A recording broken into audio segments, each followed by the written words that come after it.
Okay, welcome back to the Happily Different podcast, where we unpack the interesting and unorthodox ways people approach their businesses and their lives.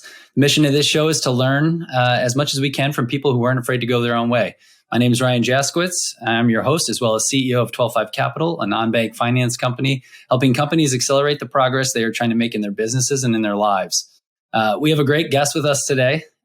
Today's guest is an author, a journalist, a father, a husband.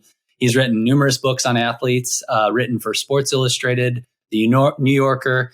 He's won numerous accolades, from the Pulitzer Fellowship to the Casey Awards, which we'll learn a little bit about. He's appeared on shows like Late Night with Seth Meyers, Charlie Rose, and Morning Joe, just to name a few. I know him as my friend's neighbor. You know him as the guy who knows more about you than Jackie Robinson, Joe DiMaggio, and Pete Rose than you do. So Kostya Kennedy, welcome to the show. And did I get your name? Did I pronounce your first name right? Kostya, just perfect, Ryan. Great to be on with you. Perfect. Well, thank you. Thank you for joining us. So as we jump in here, I was doing some research, and I'm fascinated and wondering, what were the main hard-hitting topics you covered in the childhood newspaper you created called the Daily Kostya?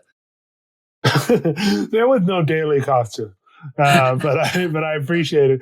You know, I didn't grow up necessarily with a newspaper bent or anything. My mother was a novelist. My father was a scientist. Also wrote quite a bit. He studied evolution. And so I kind of came into journalism sort of after college later on, and sort of came into my line of work not late in life, but later in life than maybe some people who sort of know what they want to do when they're 10 or 15 or something like that. Sure. And you grew up in or on Long Island? How do people from Long Island say it? In or on? On Long Island. I don't know, actually. In Long Island? On Long Island. I guess you say on Long Island, yeah. I grew up in Chicago, not on Chicago, but that's a little different, you know? Right, exactly. I grew up on my home turf, which I'd say which is Long Island, yeah. And I think I read an essay that you wrote, pretty well-regarded essay in the New York Times that I just loved, where you called it a cocoon. What did you mean by that? You know, it was a special place for me, I guess. So I came from my father's British, and he only came here long before I was born, but when he was an adult at 27, and he was the son of a vicar, an Anglican vicar. My mother was Jewish, and her parents fled Austria in 1938. So there was a lot of sort of a European influence in my life, which was different. Obviously, many people, of course, share that. But in my sort of friend set and people I was hanging around with at Great Neck, in Great Neck, where I grew up, which is on Long Island, it was a little bit of an unusual difference. The way we had dinners were different. The things we talked about, the things we did were just a little different than a lot of my friends. And it sort of created this I don't know, the place that there was a cocoon is pretty accurate. You know, the place that people came to is a little different, but it was its own sort of atmosphere within the group of people that I grew up with and within the environment. Yeah, you mentioned, and I'm fascinated by like the way people have dinners. So what was interesting about sort of the way you guys went about that? Maybe it was the things you talked about, the things you ate, or the way you ate. Can you pull the thread on that a little more? Well, sure. I mean, the biggest thing, I guess, was that dinner was an event every day. So there was cooking began, and there was usually with a glass of wine while the dinner was being prepared. Mm-hmm. And then there was always appetizer, main course, a cheese course, a salad course, and with the cloth napkins and the table mats and all that, right? Wow. Not necessarily fancy or expensive, but just the place for us to gather and talk. Growing up and having that talk, being with my parents, I had two older brothers, but one was 14 years older than me, one 7 years older than half brothers. So for a while it was a larger part of the family. For a big portion of my youth, it was just me and my parents, or whoever we had there. And it was definitely a place where we talked a lot, and whether that was politics or whether it was poetry or whatever it might be. But it was our daily. It was sort of like when the animals gather at the water lick at the end of the day. At the salt lick, I should say. I think. The salt lick. The salt lick. Yeah, exactly. And that was kind of like what it was for us. Interesting. And you talked about there's a lot of talking, a lot of sounds like it was pretty passionate. I'm interested in that. There were a couple of things that we're reading a book as a company called Think Again by Adam Grant, and he talks a lot about the idea of debate as a dance versus an argument. And I think our society has lost that a little bit. And mainly I think that's because maybe there's not as much of that at the dinner table. And maybe I'm pushing too hard on that, but my wife is a big Italian family. And as you imagine in an Italian family, there's a lot of passionate talking. And the younger generation, my nieces and whatnot, we were having a fun, passionate conversation. No one's arguing. No one, we're jabbing each other a little bit, but nothing crazy, just enjoying each other's company and being passionate. And it was weird that the younger, you think like 11, 12 and below, thought everyone was in an argument. Amazing. Like there was this big fight going on. Yep. And I'm like, wait, guys, no, this is the thing we do. This is what being a family is. This is what's fun about it. We love to be passionate. Sounds like maybe that was similar in your space. No, very, very, very similar. I think generally as a family on issues, we were probably overall aligned on things politically, socially. But that doesn't mean there's plenty of room for, and I think disagreement and honest disagreement with respect for the other position is totally important and so key. That's the only way you really learn anything, is to really listen to people around you, right? So not only when just the family, but when other people were visiting and there were always people from Europe often came, and then or my friends' parents who were of different backgrounds. It was very lively discussion. As I mentioned, because my father grew up in England and came here in the 50s, and my mother, even with her background, was very much an American. She loved Elvis Presley. She loved country music. Which was not where my dad went at all. And so there was a room for sort of disagreement or discussion that was not personal or attacking. It was sort of like, but how could you think that when blah, blah, blah? It was a little bit of, you test people, you challenge one another. I loved it. And I honestly, and I agree with that experience you've had where you say that the younger generation, or sometimes people just who aren't accustomed to that, react a little, get their back up a little bit, or like you're just supposed to sort of smile politely or else completely disagree and want to argue. And there's no middle ground. Whereas I think the middle ground is really what it's all about. It's what makes it interesting to talk to people. It's never so interesting for me just to say, oh, did you see that? And everybody's like, oh yeah, that was great. And then, you know what I mean? And to me, there's something about teaching the next generation how to have an argument and not hate each other at the end of it. I think that's lost in our society with social media and things like this, where you can disagree with someone. In fact, you can still really like them, maybe love them, and completely disagree. Whereas right now, it seems like our conversations have all this, the temperature's turned up super high.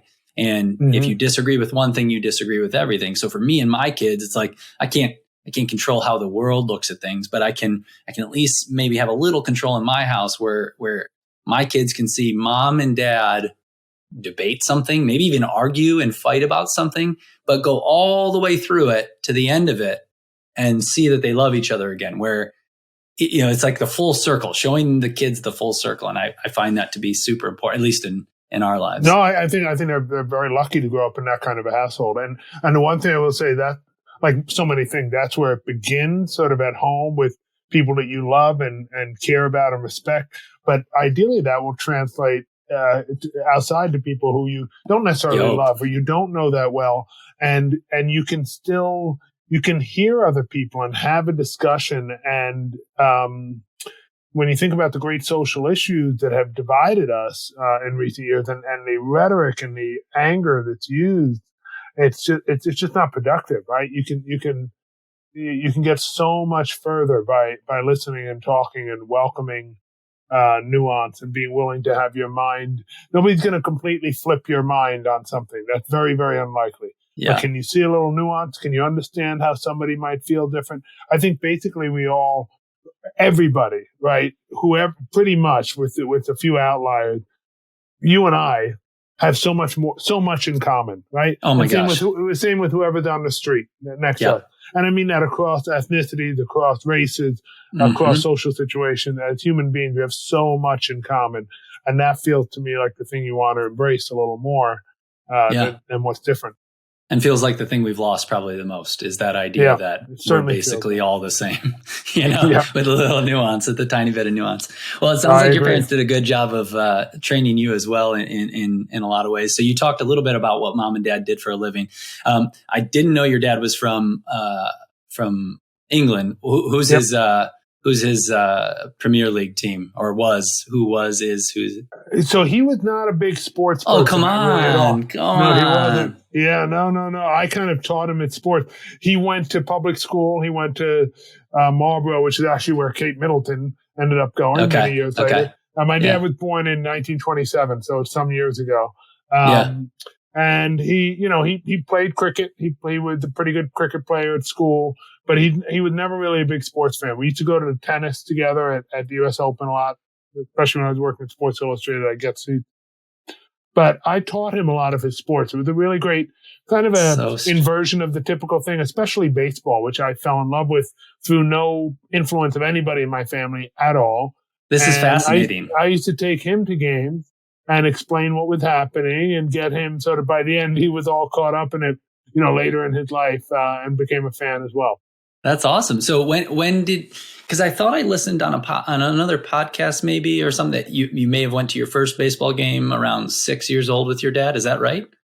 It was actually with my mom, and I can tell you this story. Cool.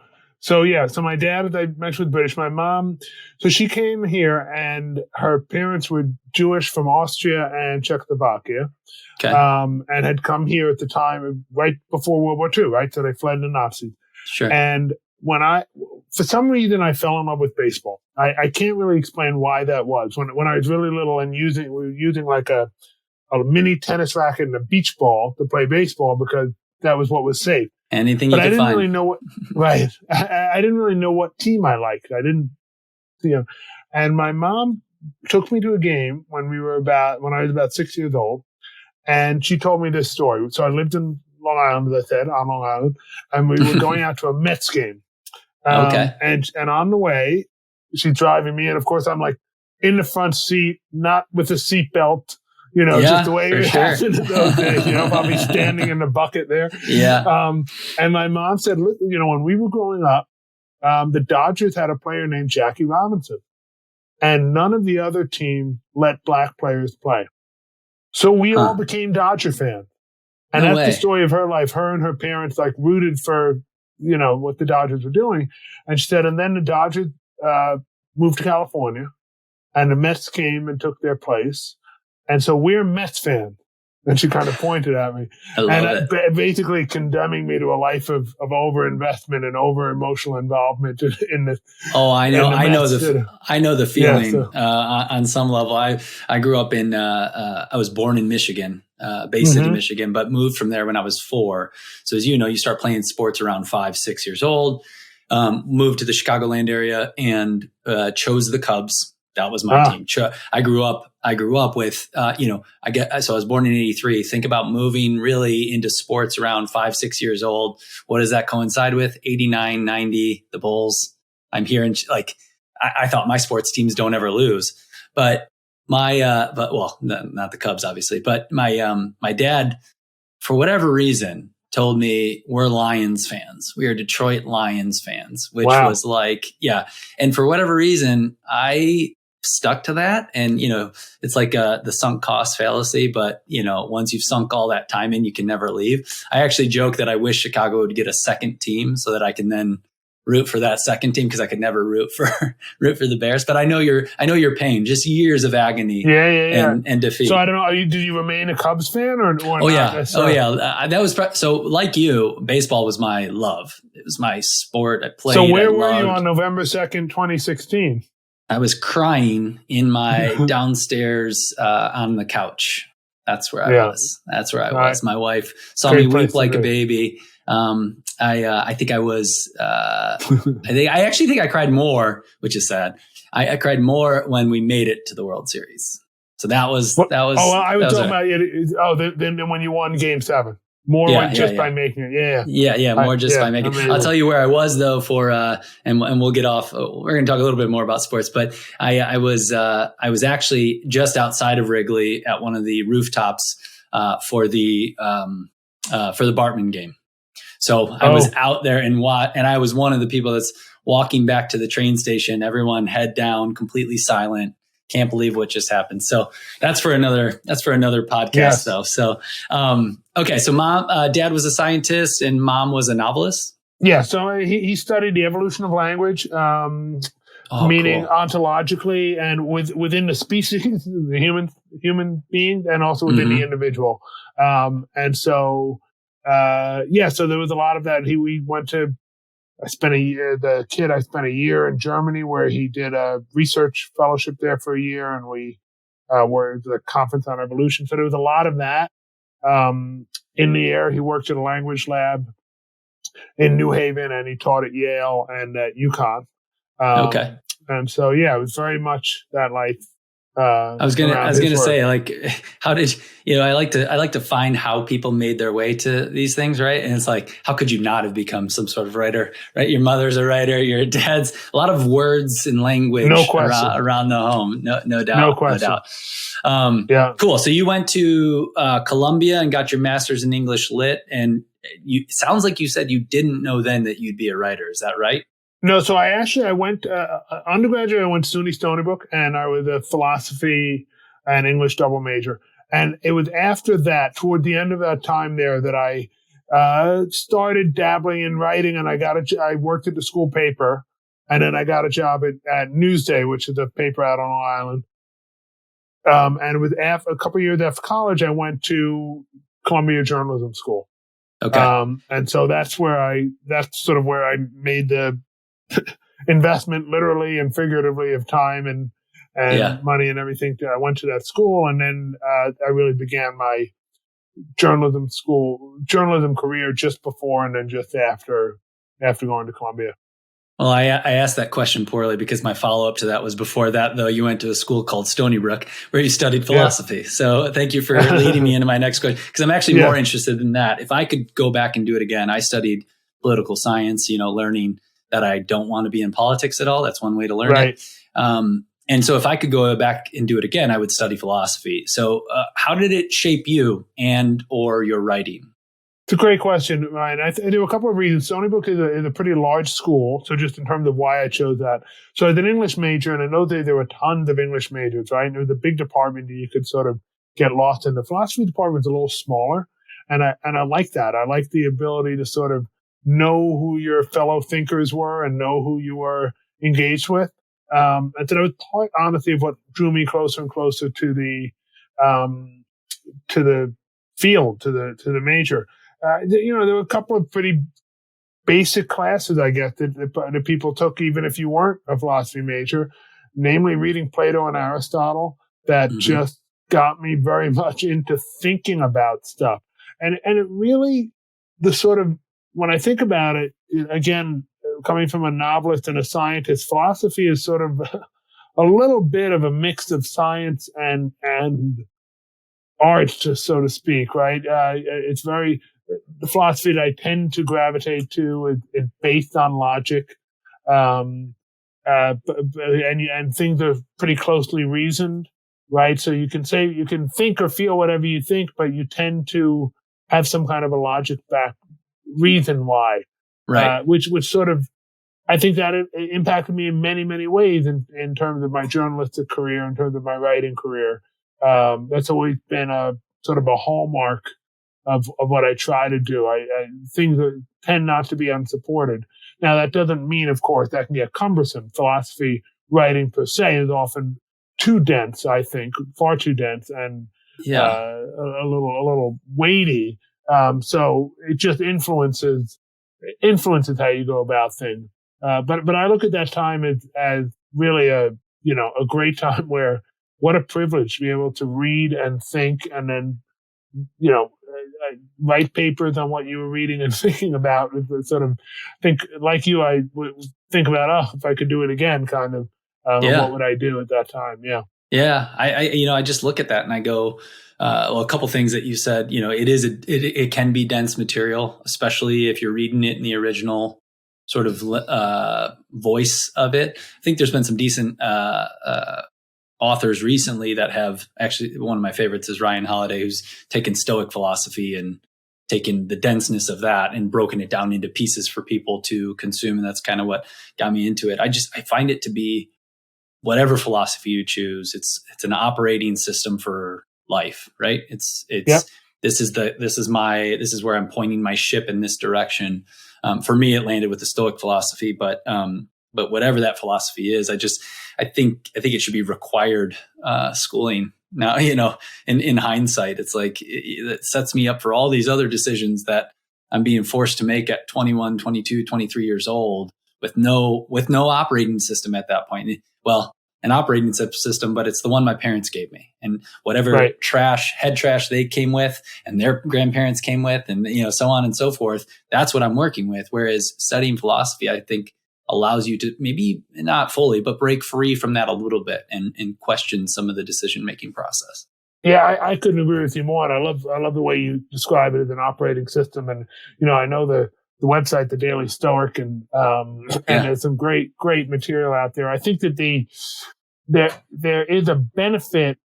And so now in my life, I would never go back and read Nicomachean Ethics by Aristotle. I'd probably be very unlikely to do it, right? And you almost don't need to. I just saying, there's lots of ways to do it in a sort of more user-friendly, applicable way. But I will say I feel like I benefited by doing the hard work at some point, right? Mm-hmm. And that's pretty much true of in my field as a writer and trying to learn stuff. It's okay if some of the stuff you were learning and doing was hard to get there and was a little bit of a push to get through, because the moment of really understanding something is so valuable, right? And you almost understand something on just an extra level, right? It's why people, even if they do meditation, you get better at it as you go along, right? You're not going to meditate as well the first week or the first month as you do after you've been doing it for a couple of years, because you've put time in and you've worked through some of the hard parts of it. Well, and just like life, none of that is also linear either. So it's, I'm going to get good at meditation for a little while, and then I'm going to feel like it's terrible. And I'm going to get good at what I could perceive as good again. I also find it hits different at different times, whether you're reading the book differently or whatever it might be. But so I'll read some Ryan Holiday stuff, Daily Stoic stuff, but then I always go back to Meditations, let's say, by Aurelius, and I'll read that whole book. And for whatever reason, like you're saying, that it gets you a little bit extra just because you're sort of hearing it in that voice and you're perceiving it for yourself. So it's fascinating. It's a wonderful thing that quote about you don't step in the same river twice. And I find it as true even with novels, right? My favorite novels, some of which are taught in high school, right? So you feel like, I read it. But if you go back, I read books that I read in college and then read 10 years later and 10 years after that. And it's always a little bit of a different book because I'm a different person. The reader is different. The environment around us is different. We change and so does the environment, which is it's in some ways it's liberating and freeing and it's a great thing to have. And it also speaks well to whether it's philosophy that has endured for thousands of years or novels that have succeeded for decades or hundreds of years. There's something about the teachings or the thoughts in there that transcend the particulars, even if it's a different book for me at 30 than it was at 20, or for you than for me. There's something in there that's making it, resonant and there's something that gives me the chills a little bit when I think about a book written 3,000 years ago, 5,000 years ago, that if you didn't know it and you cracked it open today, you're like, oh, this was written yesterday. Or a novel even, you're reading about, like, we all assume we're living in this world that's, this is the only time these things have ever happened. And I feel like books are the only place you can learn, whether it's a novel, it doesn't have to be a history lesson, but whether it's a novel, history, philosophy, whatever it is, you realize this thing that you're so stressed about, this moment in life, which maybe is not great. Maybe it's actually very tough. It's happened before. It always has happened before. It may be in a slightly different way. And something gives me the chills about that. It like makes me feel safe, I guess. It's just in this conversation, I know we're going to move on, but it comes back to what we say at the outset about how we all have so much in common. Not only those of us on Earth today, but 5,000 years ago, 2,000 years ago. Does she really love me?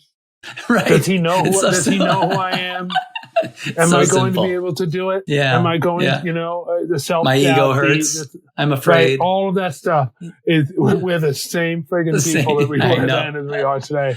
I know. Yeah. I know. It's very calming. And like I said, like there's nothing like a book to do that for you. So that transitions nicely into, we did our second episode is probably one of our most listened to episodes. And it was me interviewing my mentor, in the finance industry, but he's been way more than a finance industry mentor. He's the one that got me into philosophy, thinking differently, all that kind of stuff, meditation, the whole thing. And luckily that happened at an early age for me relative to, I think, most people. So how did mentorship of others impact you and your writing when you were getting started in your career? So you're saying me being mentored by others, it's, or were you not, I guess, maybe. I mean, I had writing that I read. So in a non-direct way, meaning the work of others was certainly, very influential, of course. Right. And I imagine that's true for every writer. You can't be a good writer if you're not a good reader, period. Right. So there are many people who influenced me that way. And, there's sometimes you read things and you're like, that's it, I'm done. I could never, you see so far beyond the limitations of your own talent. It's frustrating. I quit. but yeah, I had some people at Sports Illustrated who sort of taught me about, there was a writer named Jack McCallum who was very sort of, no angst. He sat down and like just started working right away. Right. Which was very valuable when I was first coming in, because in journalism, there are times just in the nuance, if I'm covering a game 7 of the Stanley Cup Finals and I'm at Sports Illustrated and I have to do my story of 4,000 words that's going to be done 7 hours after it ends. And in those days, Sports Illustrated was like the weekly magazine, right? It has to be like the best story, meaning it has to have the most reporting and everything. You're out there on a limb kind of, right? And so you don't really have time to sit around and say, you have to get to work. So, Jack showed me a lot about just sort of sitting down and getting something down and then go back and make it better. Right. But I don't know that I watched people. I watched work ethic. I certainly was influenced by books and writers that sort of came into the house, and people that we knew and works that I was exposed to. But I didn't really have a direct mentor. I think that's just the way it shook out. I certainly was always open to and wanted to learn, as I would today. Yeah. I never stopped wanting to learn and gathering from people. But yeah, so I don't know that I had a specific mentor or a high level of mentorship in sort of the traditional sense. Sure. Well, no, I appreciate that answer, because one of the things we talk about in that episode is that it's not like he and I went out and said, I'm a mentor and you're a mentee and we want to, right. That's not how it's actually. In hindsight, you look back and go, oh my gosh, you were my mentor through all these things. And I think we landed on the fact that somebody obviously has to be open to guiding generally speaking, a younger person, but that younger person also has to be willing to ask questions and be thoughtful and be wrong and all that kind of stuff. So, but you talked a little bit about Sports Illustrated. I do have a question about that. And this is a little bit selfish, I guess, but I mean, you wrote and then you were editor in some capacity for Sports Illustrated, what I would say back in its heyday. I mean, I when I grew up in the 90s, I mean, are you kidding me? Sports Illustrated was the thing. It had such weight to it for me, certainly at my age, but I even know for my dad, he was always reading Sports Illustrated. So I don't even know that I have a great question, but what was it like, meeting athletes, studying them, all that kind of stuff? Yeah, so it's a good question, and it was that for me too growing up, and why it really appealed to me as a writer is that it was a place to write in the sense that, now listen, I totally appreciated then and still appreciate now a really good report on a game. This is what happened. This is how it happened. And that's great. That's very valuable. But we always had to do something a little different at Sports Illustrated, even in the years before widespread internet and social. Mm-hmm. Obviously, they're a daily newspaper, they're TV. Everybody knows what happened, right? So you're building something in. So that was that forced you, or afforded you the opportunity to spend a little more time with the subject, to think about things a little bit longer, to explore things in a way, and sometimes in atypical ways. And those were the great rewards for me in all capacities at Sports Illustrated. Being a writer was a great deal of fun. I traveled a lot when I was single. It was a great way to see the country. I covered a lot of baseball, a lot of hockey, and other things too over the years. But, you're going down to Pittsburgh for a couple of nights to see the Penguins. And I was covering when Sidney Crosby first came into the league and spent a fair amount of time with Sid in those years. But I'd also go to the Andy Warhol Museum or go see and do things on my trip, Sure. And so it was great. It was really, I learned a lot about the country. I learned a lot about myself, about the people I was writing about and reporting on. And then it gets to be, and for some people that appeal goes on indefinitely, and that's a wonderful thing. As I began to have a family and young kids, the travel for a national magazine began to be a little demanding. And it was, it's a little unpredictable sometimes because of events that occur.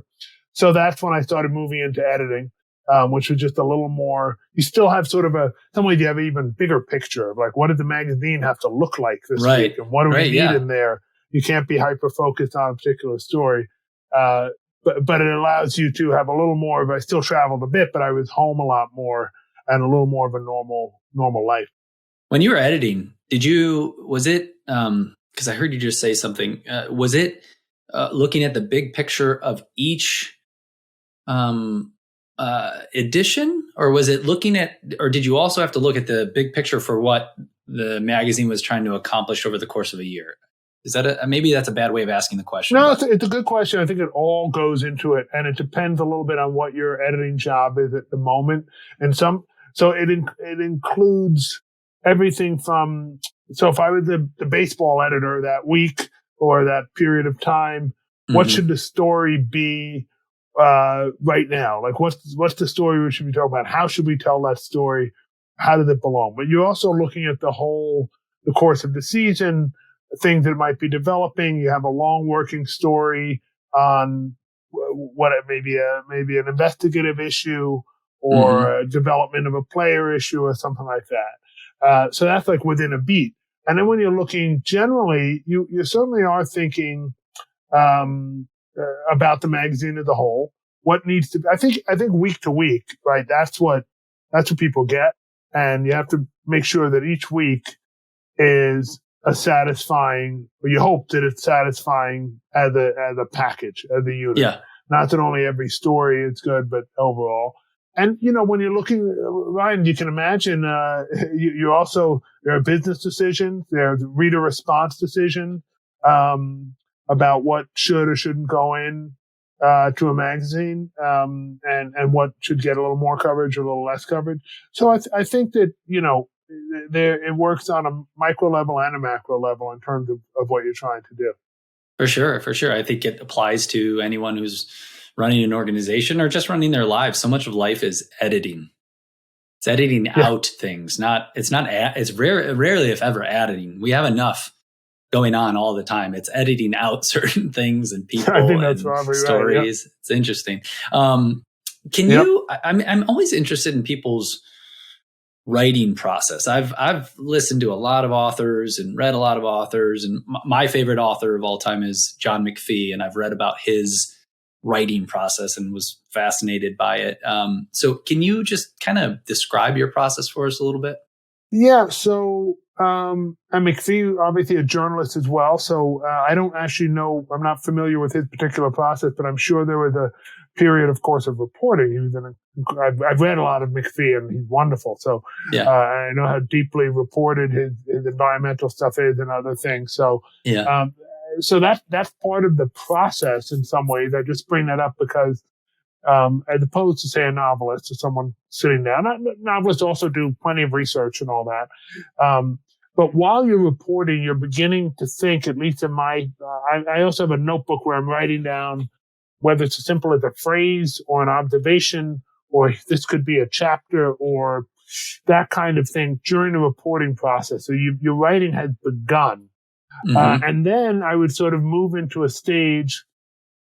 So I'll just take a book, for example. I did this book called 56 on Joe DiMaggio. And it's about his hitting streak in 1941. It was also very much about, they call that the last innocent summer. It was our last summer before the war. The book was reviewed as a baseball book, but also sometimes as a social history. He's obviously an Italian American, which had other layers to it. Just saying all this to say that there's multi-layers that you're thinking about and working. Right. So the reporting and writing processes are intertwined. But then when I come to sit down and work, whether it's this book or any other, I mean, personally, just in the logistics of it, I get up really early, right? I buy the best rooster I can find, and I put him outside my bedroom window and make sure he starts to crow a couple hours early. And that would be partly because I'd have a job. Which I had to go to. So that was my time. I couldn't really work during. Oh, interesting. Yeah, that's interesting. Okay. So I get up early and have meaning whether that's 4:30, 5, something like that, and have a few hours of work. Then sometimes get up, see the kids, help get ready for school, and then either go off to the office or for the day I was not going in, then I'd kind of return and do things. We talk about editing. As I'm sure any author you've spoken to would say, like the self-editing is so critical, right? So the morning time and remains in my life today, the time when I get stuff down and really put stuff on the page. And then I still like to print stuff out, although not necessarily, but it's something tactile about writing on it. I'm on screens all the time, like everybody else. And to self-edit. Right. And that would tend to happen like later in the later part of the day.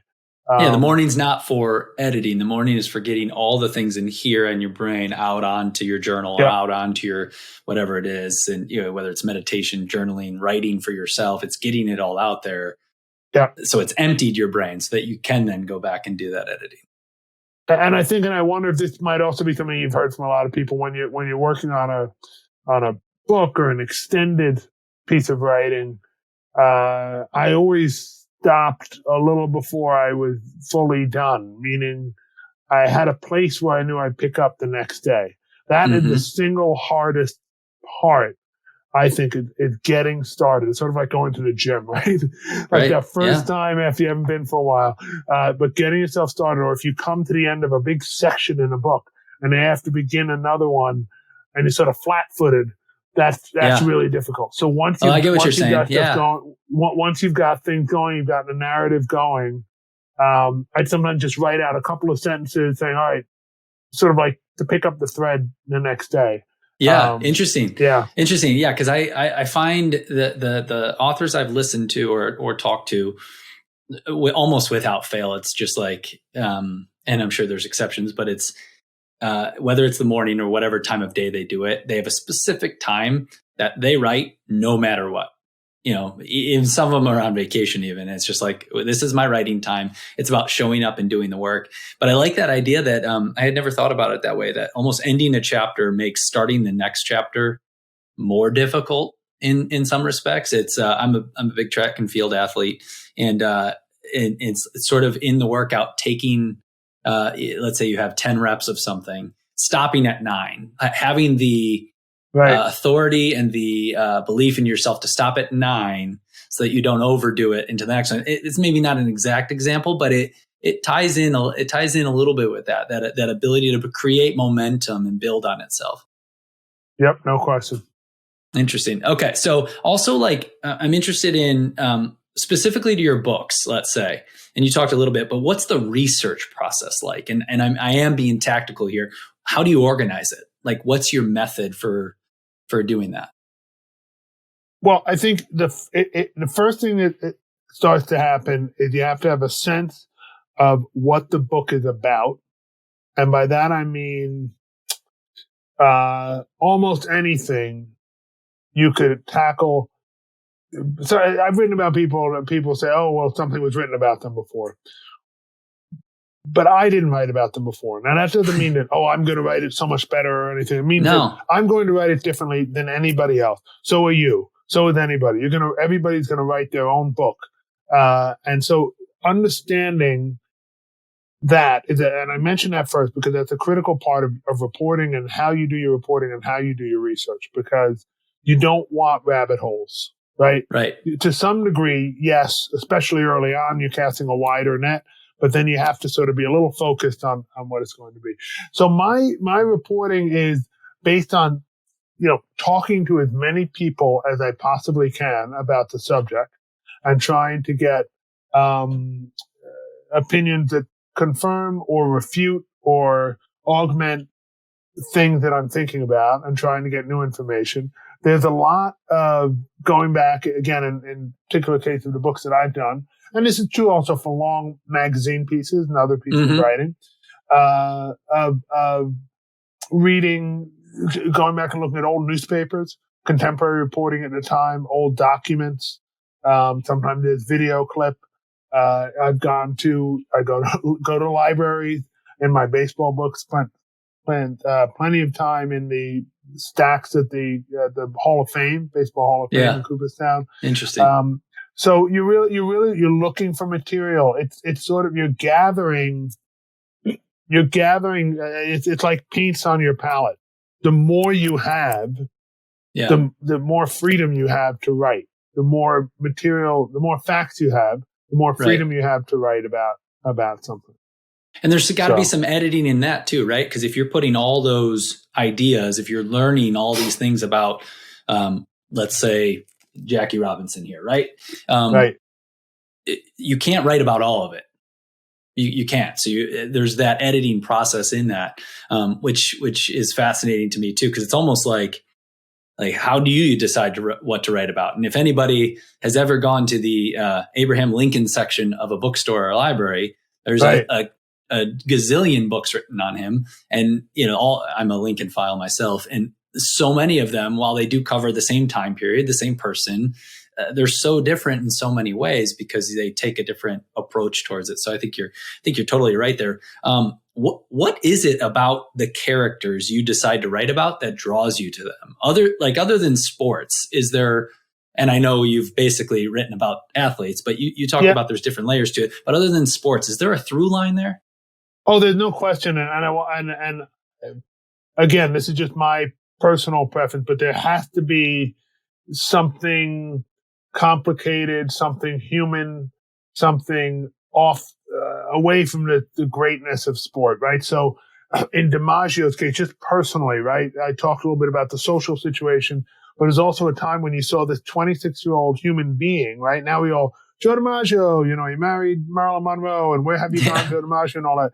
He's a 26-year-old kid who never finished high school, who now you're watching him getting turned into this superstar and what it did to him and the toll that it took on him. We talk about the similarity between humans of all kinds, right? That was fascinating to me. Like the price that a human being pays for that success, for that achievement. Right.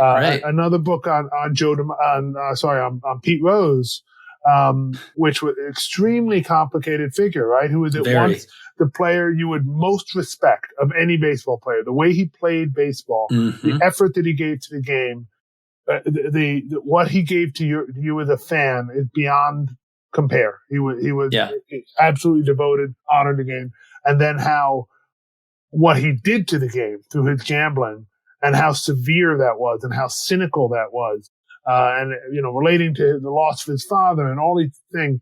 That book was called Pete Rose, An American Dilemma. And what so interested me about it was that dilemma of seeing somebody as a complicated figure. And then more recently, just to tie this up on the baseball book, is Jackie Robinson. I think there it's probably at a quick glance, it's obvious that there's a lot more to the story than his success on the baseball field. That's not to say that it isn't critical. I felt that was one of the things that was overlooked. Sometimes people forgot what a great player he was. Right. And how it gets overshadowed by his player. Yeah, it gets overshadowed by the other things of the time. Right. I mean, even if he were a white player, he was a great player. Yeah, right. He was an elite all-time player. And but also how important that was to his success and to the success of the Jackie Robinson story, right?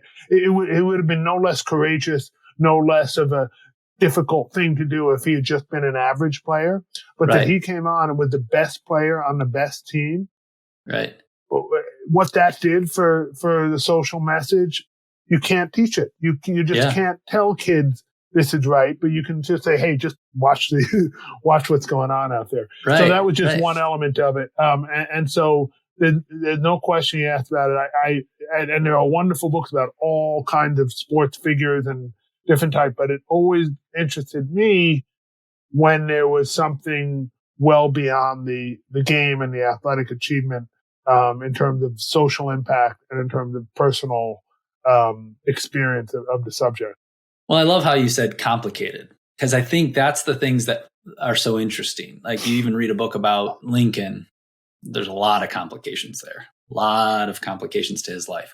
You talk about Pete Rose, but, I think about how the athletes today, Pete Rose, Michael Jordan, all these guys grew up in a time and found that fame in a time where, there were newspapers and there was a ton, Sports Illustrated, talking about them all the time, but there weren't 24/7 cameras.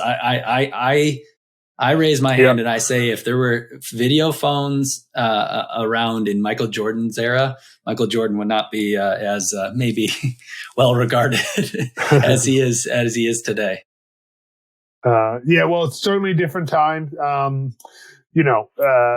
People are careful with their phones also, right? So some of them. I don't know if you've seen the John Morant stories, but maybe no, that's true. That's true. Yeah. No, I mean, who's to say, right? But people adapt to their time. But it's an interesting thing because it would have exposed them in more ways, but there was a lot of pressure then. In some ways, the fact that now everybody's a celebrity, so to speak. I'm exaggerating a little bit, but everybody has a platform if you want one.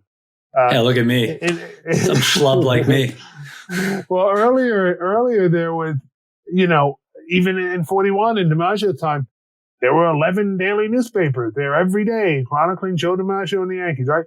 And then it was like basically that was the source that the information got out in. And the scrutiny was of a different type, but it was still like of a different order than for normal people. It was still a very intense time. And I think that the advent of video phones being everywhere has certainly obviously influenced behavior.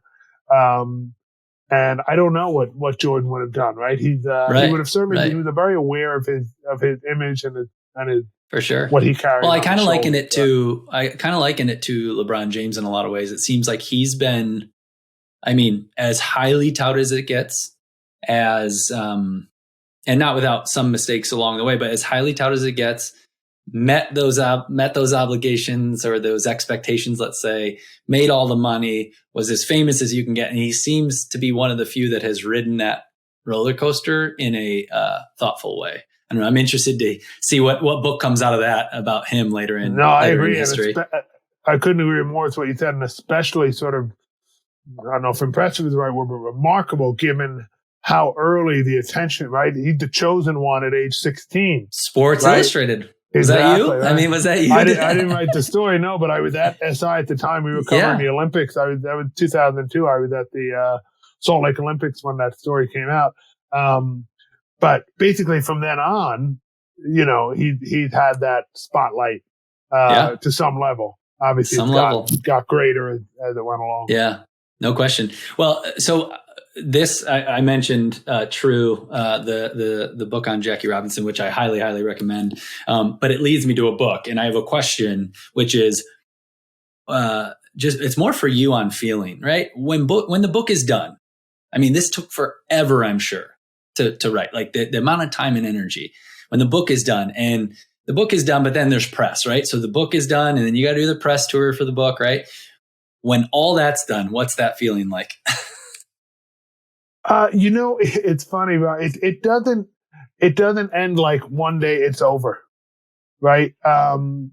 It's sort of, you do a book and it comes out and there's a lot of heat and energy around it at that time, but then it continues for a little bit, and then a paperback comes out a year later, and it continues, and then it becomes something that you continue to talk about and think about. So it's not like sending your kid off to college, right? It's sort of, it stays and hangs around with you. And so I don't feel a sense of, any relief or sorrow that it's over grief, kind of thing. I just feel, no, and honestly, they're sort of two separate things in some ways. And, there's a great, just little line in a poem by Eliot where he says, for us, there is only the trying. The rest is not our business. And I think you have to believe that in some ways as a writer or a creator of any kind. That anything. My work is really in getting the book and trying to create and write and do a book that people will respond to and that will have strength on its own. And the other stuff in today's world, yes, you sort of have to be part of the publicity machine and all that. And that's good. I don't mind it at all. That's fine. But I can't totally control that, right? That's another thing. So for me, in some ways, when the book is done is when it's done, when it's gone to the printer. And then the other stuff is like another stage of the book, another animal in a way. Yeah. I had a note here. You almost verbatim said my note. This was just a note I had for myself, which was, it's interesting that for books, there's no sort of end. They live on because they're a book. They live on, they find a different audience, or something happens about Jackie Robinson. And then people go find the Jackie Robinson books and they start reading it. It's really interesting to me that it's kind of cool that you put these things out into the world that on some level will live forever. Like that, there's got to be something really interesting and fulfilling about that for sure. Yep. Yeah, cool. Yeah, I think it's needed, and obviously there are people who, if you're Billy Shakespeare, you've been able to walk into any bookstore for the last 400 years and find your books on the shelf. And obviously there's lots of super successful writers now who have that feeling. But it is always nice to, sometimes years later, somebody may have taken your book out of the library or found it in a bookstore, and you get a note or somebody, and it's a good reminder that it's also reminds you to be careful what you put in a book, or that you, for me at least, it reminds me to try to do my best to say things in the way I want to say them. Right. That's so interesting. Especially when you're writing a book today, that could be read 20 years from now. You have no idea how that gets chopped up or however it might look. Well, great. So one thing I like to give our people is sort of a takeaway, or when I'm being able to pick people's brains like yours, some sort of, I don't know, solid takeaway for the listeners. And I was trying to think about, we've touched, I'm sure there's plenty of takeaways in this episode, but, for amateur writers, and maybe this is a poor question, but what are they typically doing wrong? It's a good question. It's a good thought. I wish I had somebody answer that for me. I don't know what people are typically doing. I can't really say. I'd have to have somebody save their process and then maybe suggest. I think that you don't expect everything everywhere all at once. I guess, Yeah, and that's a problem with our society today. Right. It's a process. Yeah. I mean, I will say that's what I've taught at Columbia and at NYU, and often young writers we talked about this earlier, but the importance of editing, of self-editing, Henry James used to say that his first draft looked like the charwoman had written it.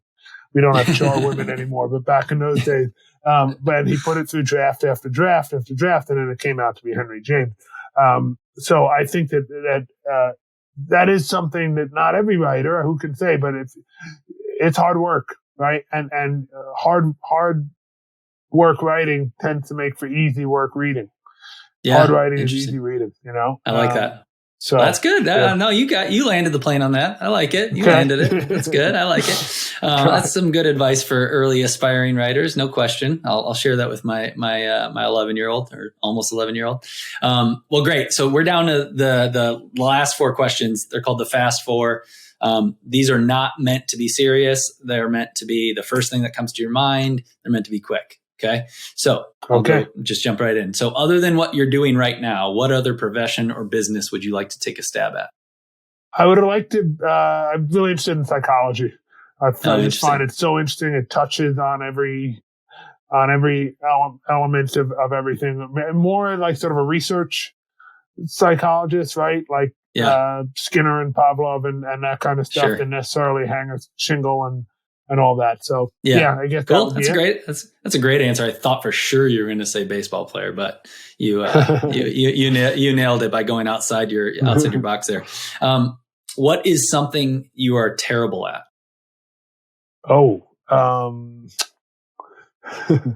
God, there's a long list. I don't even know. I know. It's almost too hard to figure out, right? Like for me, I have a tough time saying the phrase "I don't know." I'm trying to get better at that. Like I don't know, and being okay. Hard stop.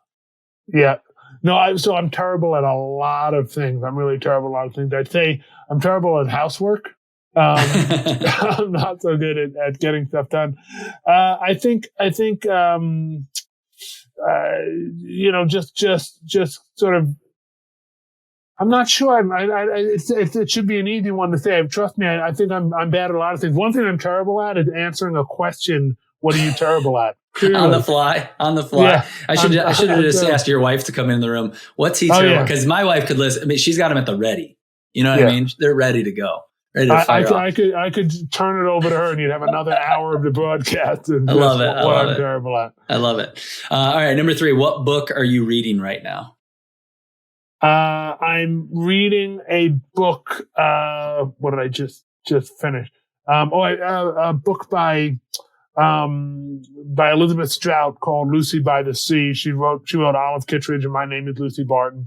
And this is her newest book. So I just finished that. I'm literally just beginning a book called The Summer Book by Tove Jansson. I have it right here. It's a book from 1970 something that I never read. Cool. And I'm just a couple of pages into it. All right. I said this was fiction. I was just going to ask. I said I was going to say this was a fast answer, but I have to follow up because almost all I read are nonfiction. But as a writer of nonfiction, for the most part, is that where you land? The opposite is mostly fiction. Yeah. So I read a lot of nonfiction in the sense that I read magazine and newspaper profiles and digital. Yeah. I read a lot of that kind of nonfiction, as I guess everybody does. Books, I tend to read fiction. And it's also because if I'm working on a subject, then I'm reading a lot of nonfiction. Mm-hmm. But if it's sort of just my headspace to think about things, I tend to read fiction. I'm trying to move myself into that world because I had this mindset that I don't know. I feel like life is crazy enough, and there's something about fiction being fake that I couldn't reconcile those two things. But I'm trying to move myself in that direction because I think it's healthy to obviously do that just in general in life. But I'm moving so I will say one thing about that because I understand that feeling, and this is just and I don't really read like fantasy or science fiction or really intricate plots and everything. Those things are wonderful, and like I did read Harry Potter with my kids, and it was incredibly good. And like, so I'm not in any way demeaning it, but it's just not exactly to my taste. And I find sometimes just reading books that can be extremely quiet and extremely just about being alive, but it's somebody else's view. That's really helped me. It's sort of like ongoing education in some ways. My foray into fiction is sort of the narrative nonfiction where it's Mm-hmm. a story about real life, that gets me to go, okay, well, I could read a story that's not real life. Like one of my favorite books is The Fish That Ate the Whale. And it's this book about the banana trade, but it's this story of just a fascinating story that's real life. So it lets me into the next stage, which is actual fiction. My wife bought me for Christmas, like I said, I'm a Lincoln file. She bought me Lincoln in the Bardo. I don't know if you've ever read that book. It was a big winner a couple years ago, but it's this historical fiction. So that was like perfect for me, right? Like, yes. Yeah, it really, get them in with history, but it's a historical fiction. So that was a fascinating book. Thanks for letting me ask that question. All right, last one. Yeah. What's the last thing you listened to? And if you have to look at your phone, you can, on Spotify or Apple Music. Meaning music, right? Don't matter. Doesn't matter. The last Whatever. thing I listened to was Terry Gross interviewing Molly Shannon. Love But it. the last song I listened to was the last music I listened to. I'm going to tell you right now.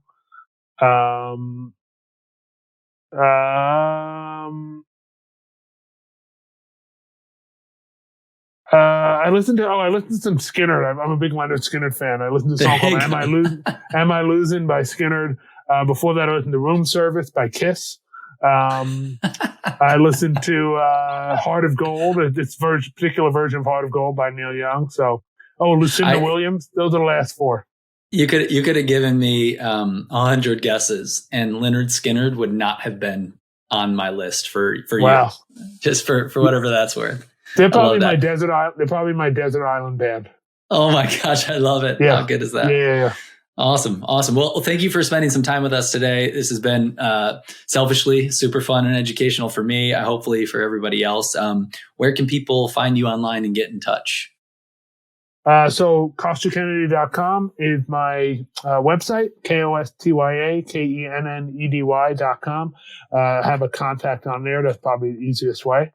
And this is really an original and excellent podcast. I've enjoyed talking with you. I appreciate the questions and the approach. So it's been my super pleasure. Kind of you to say. Thank you. I'm still finding my swim, my sea legs a little bit, with it, but I certainly enjoy it. I just wrote a piece for Life magazine, which I do some work in that business on the band Kiss, who I just mentioned. Oh, yeah. And one of the things I said in there was like the hardest thing in rock and roll, in anything, is to be original. Yeah. And there's never been another band like Kiss. No. And what you're doing here is you're being very original, and that's a really hard thing to do in this space and in general. So I mean that. It's a great. I certainly appreciate that. And hope my kids and wife are listening to that compliment. Awesome. Well, thank you for your time, and we'll talk soon.